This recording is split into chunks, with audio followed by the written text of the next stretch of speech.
19th century was unique in every possible dimension. It saw the appearance of two manifestations of God, the Bab and Baha'u'lláh, and it witnessed the birth of the modern age and the most far-ranging transformations in human society in recorded history, wrought by the spirit of the age upon the events of the day and upon the rulers who consciously or unconsciously laboured under its influence.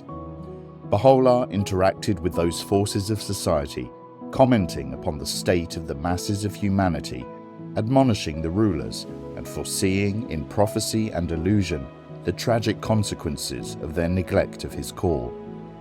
Today we live in the shadow of the 19th century and find in the writings of Baha'u'llah and Abdu'l-Baha the response of God to those very forces that even today form the structure of our modern societies.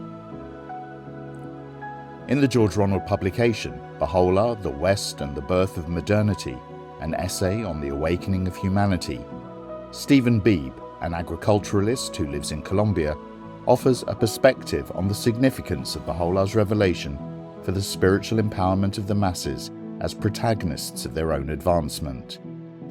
I'm Rob Weinberg, and in this episode, I'm joined by Stephen Beebe to discuss his conclusions that we're entering upon a new phase in the history of humanity, marked by the building of the capacity of the masses to forge their own destiny and to contribute to an ever-advancing civilization. Welcome to Great Reads, the George Ronald Podcast.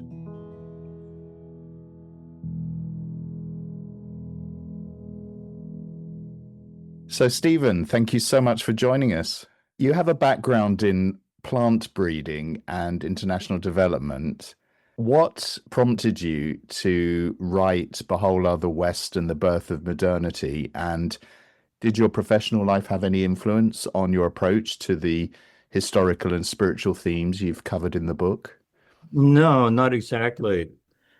The link to my professional life is that every morning I had a half-hour drive into work. So that gave me the opportunity to listen to some university-level courses on CDs. Each session was just half an hour, so it fit perfectly into the travel to work. And what were the courses that you were doing? Was it particularly about the 19th century and the political and historical changes that were going on during that period? Essentially, yes. What got me started was a course by a university professor in Pennsylvania. He's a Jewish professor, very active as a university chaplain, but his approach was much broader, looking at the sociological tendencies, the economic tendencies, et cetera, et cetera. And I found his course very interesting. It got me started really focusing on the 19th century. Historians have a disciplinary approach to this. They talk about the long 19th century. They start with the French Revolution, then they go up to World War I. They see that as a unit. They don't limit themselves strictly to the 100 years. And I thought that fit very well with the history of the Baha'i faith because everything comes to a head in Europe just as the Bab is initiating his ministry. So I found the correspondence with the standard European history approach to be very parallel and complementary to the history of the faith. You subtitled your book An Essay on the Awakening of Humanity. Yes. Did you feel that somehow the spiritual revolution that was happening in 19th century Persia was impacting on all of these tumultuous events that were happening in Europe? Reading between the lines, that's the underlying hypothesis that everything is in God's hands. And yes, what was happening in Persia was all part of an overall scheme of the transformation of the world. As it was in Europe, it started quite violently, much more violently than in the history of the faith in Persia. Eventually, of course, the history of the faith also suffered great violence. But that also corresponded to a revolutionary period in Europe. There was a surprising parallel tendency between the two regions, yes. So you have this simultaneous social, industrial, political revolution going on in Europe. At the same time, you have this unfolding spiritual message coming from the pen of the Bab and Baha'u'llah. How do you think that they are related? The direct link would be the tablets of Baha'u'llah to the kings. And Shoghi Effendi puts a special emphasis to the Christian kings of Europe as being especially significant. It's obvious that Baha'u'llah would direct his attention to, say, the Shah of Iran, the Sultan of Turkey, but why would Baha'u'llah put so much attention on the Christian kings? It would seem to be so off-center of the history of the faith. But then you look at some of his themes, and you can easily see that there's a connection here with the very important social issues of Europe at that time. The industrialization, the oppression of workers, social Darwinism was coming into play at mid-century, and then Baha'u'llah making these demands for justice. And then some of his comments to the Pope in particular, they're just right on. The Pope was concerned about losing his temporal authority. The papal states, he was the political head, the titular head, the head of state. And Baha'u'llah tells him, look, give it to the governments, turn the states over to the governments. But then the other issues, perhaps the connection is not quite so direct, but still one sees how Baha'u'llah's comments are so relevant to that period of history, the issues that Europe was struggling with. You highlight the empowerment of the masses as a central theme in this book. What examples from history best illustrate this process that was also going on in the 19th century? The empowerment of the masses. Again, you have the tendency for wider educational opportunities, although that took off actually surprisingly slow. One little detail that I noted there was that it seems that Scotland and Germany were at the head of that. We always think of the English as being at the forefront of civilization in the 19th century, but the Scots seem to have made some very important contributions to civilization that are seldom recognized, and also especially the United States as well. Germany also had early efforts in mass education. One point I mentioned in the book, which I thought was especially interesting and relevant for the Baha'i faith, was this tendency to associationism, how spontaneously people on different countries and different continents were forming clubs. We would call them clubs about just any possible issue. It could be sports, it could be, say, temperance.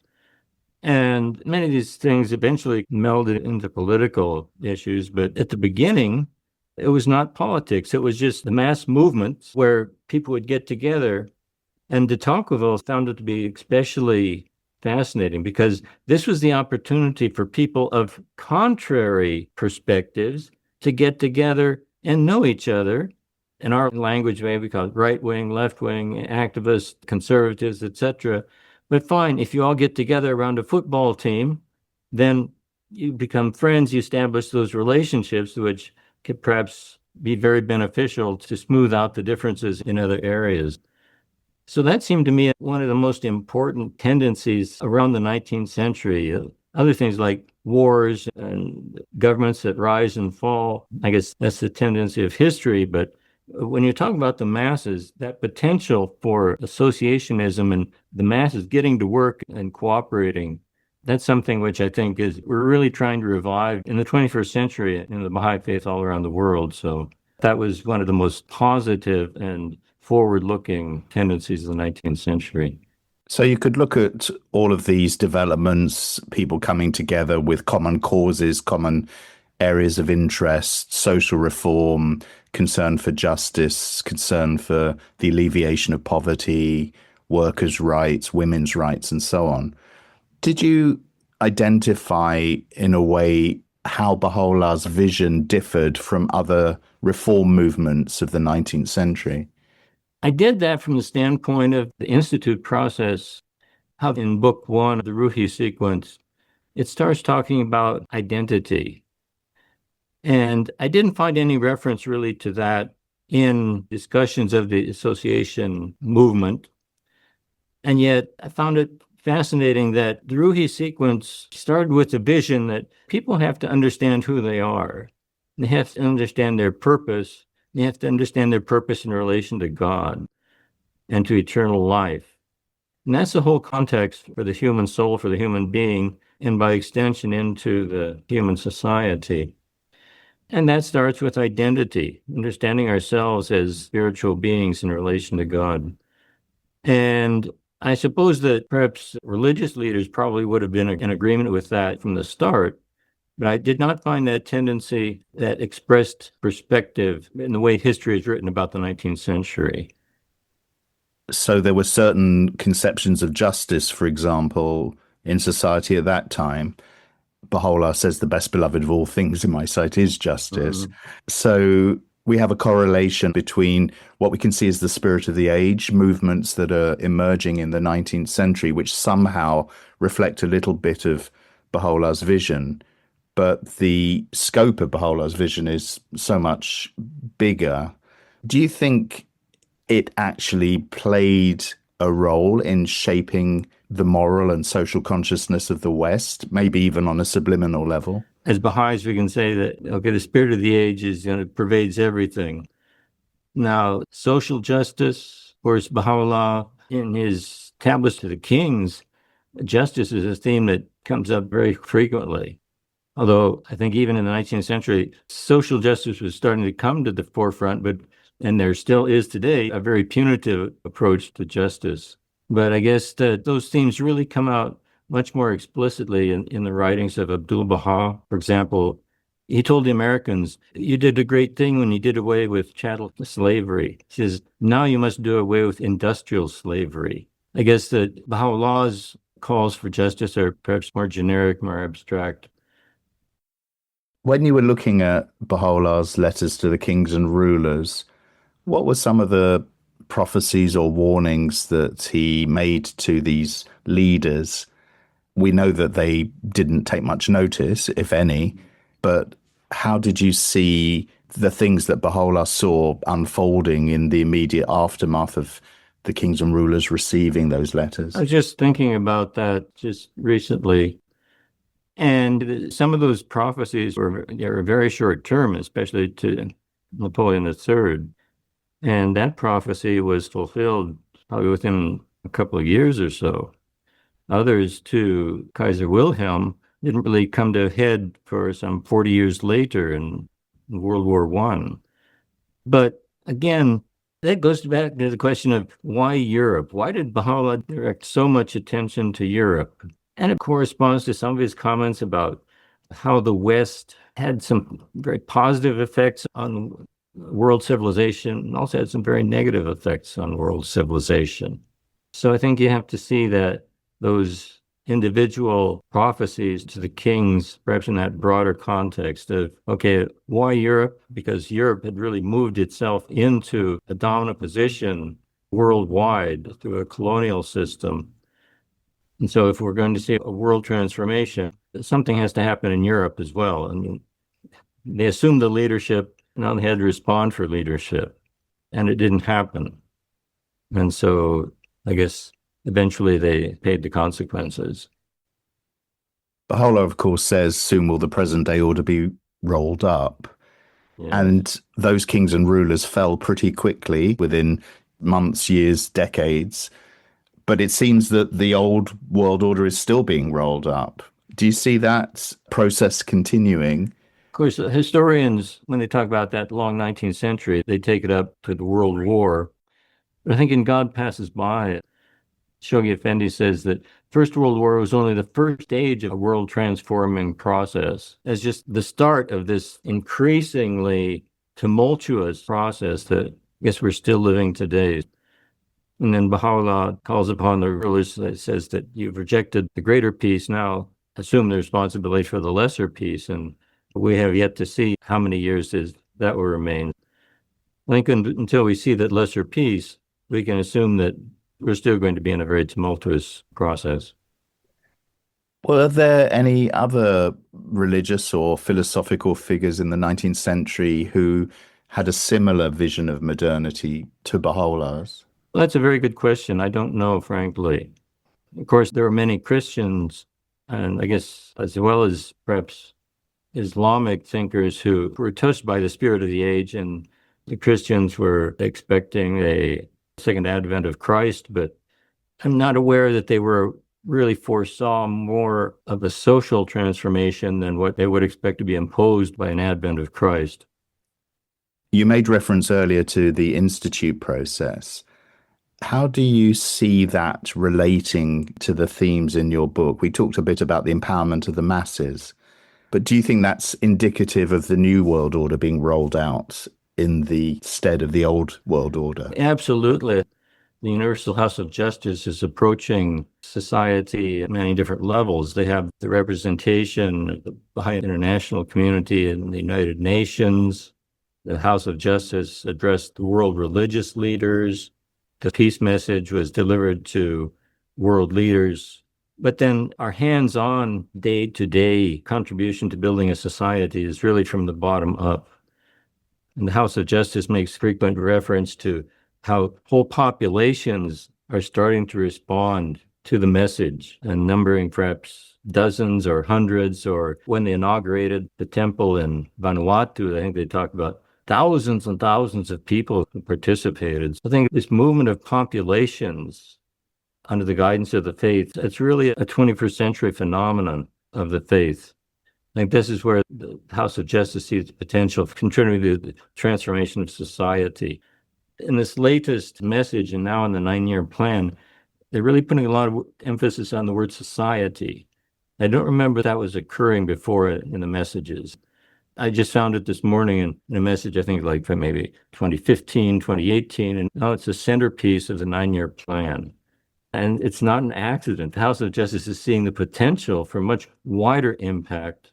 Social action is not teaching per se. Social action involves everyone. I think that this is really the tone of the current plan.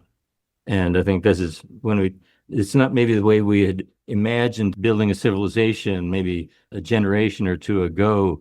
We thought perhaps things would descend from heaven. But I think now we see that it's really at the level of neighborhoods and clusters, etc. Baha'u'lláh, I assume, knew the kind of response that his message would receive from the kings and rulers. In other words, they wouldn't take much notice of it. But in the course of your research, did you come across anyone, perhaps other than Abdu'l-Baha, who grasped the significance of the message, or really did it fall on deaf ears at that time? I think, rightly or not, sometimes it's been said that Queen Victoria was at least less negative than others. I think she quoted what Gamaliel from the New Testament, that if this is of God, it will prosper. But did anyone really pick up the cues? I can't think of anyone, frankly. Yeah. Did anything during the course of your research surprise you? Something that you didn't know or you hadn't seen before? I hadn't put two and two together about how the Institute process really laid the foundation for everything that we hope to attain. And I think we were just talking about the idea of identity. I guess that idea really kind of came to the forefront as I was developing the book with the manuscript. But this very sense of a parallel between European history and the history of the faith. There's, again, the French Revolution, and Sheikh Ahmad is initiating his mission. Then there's a period of relative calm up until the 1840s. Then 1848, Europe explodes into revolutions almost across the board. And it's precisely the year of the battle of around Sheikh Tabarsi. So it was the year when violence exploded both in Europe and in Persia. And then things start to resolve both in Europe and in the faith around the 1860s, 1870, which is in Adrianople. There's the confrontation between Mirza Yahya and Baha'u'llah. And then finally, that is resolved with the explicit assumption of Baha'u'llah of the very public role, both within the faith and with his tablets to the kings. So that parallel history of Europe and the faith, I think, really struck me. Usually when people are researching and writing a book, it triggers all sorts of other ideas for more books or next projects. So are there any projects or areas of research that were triggered in you that you're particularly excited to explore next? Not exactly as a result of this. I'm off on other tangents now. I'm looking at the Seven Valleys. I'm looking at how these issues can be worked more into public discourse and teaching. But I'm still not quite on the book track yet. So what do you hope readers will get from your book? I hope two things. I hope that they will appreciate how our current efforts to build capacity in communities and in the masses of humanity, how that is an extension of a process that started in the 19th century. It's a really part of a historical process. And that at the heart of that historical process is the Institute. And now the House of Justice is leading us to appreciate that. I guess I referred to it, but since the book was published, the House of Justice has formulated the 9-year plan. You can see the hints of it coming over the messages from the House of Justice over the last decade or more. And so I guess I was kind of working on those previous messages from the House, but I guess I was happy that at least the book was coherent with the 9-year plan. If I have hopes for the book, it would be that it will help people also to see different perspectives within the 9-year plan, and that this can be a stimulus to the active support of that plan. You build that foundation with the Institute process, and okay, then that is the jumping off place for social action. And out of social action, you develop your public discourses. And so I guess that I would hope that people will appreciate the Institute in those two perspectives, one, historical perspective, and secondly, is its indispensable role in our current mission at all levels. Stephen Beebe, thank you so much for joining us. The West and the Birth of Modernity, an essay on the awakening of humanity, is available now from grbooks.com and from your National Baha'i Publishing Trust or distribution service. Thanks for listening, and I hope you'll join us again next time for another episode of Great Reads, the George Ronald Podcast.